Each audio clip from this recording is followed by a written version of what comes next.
मैं हूं शाह मोहम्मद इमरान और आप देख रहे हैं जाग मेरे शहर news channel. Malegaon Manmad highway पर 31 मई बरोज पीर आधी रात के करीब एक भयानक एक्सीडेंट का वाकया रुनुमा हुआ। एक ऐसा ट्रक और एक केमिकल टैंकर आपस में टकरा जाने से यह मामला पेश आया है। केमिकल टैंकर पुणे से राजस्थान की तरफ जा रहा था और ऐसा ट्रक मनमाड़ की तरफ जा रही थी, जिनके बीच मालेगांव से करीब कोलाना गांव के पास आपस में तसादम हो गया। टैंकर में केमिकल होने की वजह से आग ने कुछ ही लम्हों में भयानक शक्ल इख्तियार कर ली, जिसकी वजह से आसपास के इलाकों में खौफ का मामला बरपा हो गया। इस पूरे मामले में 2 अफराद की मौत वाक़ई हो गई और 2 अफराद शदीद तौर पर जख्मी हुए हैं।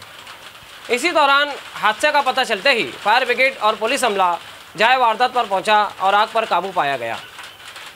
इस हादसे की वजह से मनमाड़ मालेगांव हाईवे पर ट्रैफिक निज़ाम 3 घंटों तक बंद रहा। आग पर काबू पाने के बाद जब इन हादसाशुदा गाड़ियों को हटाया गया तब कहीं जाकर ट्रैफिक निज़ाम बहाल हुआ। इस हादसे में दोनों गाड़ियां पूरी तरह से जलकर खाकतर हो गई है। ऐसे ही न्यूज़ देखने के लिए देखते रहिए जाग मेरे शहर न्यूज़ चैनल।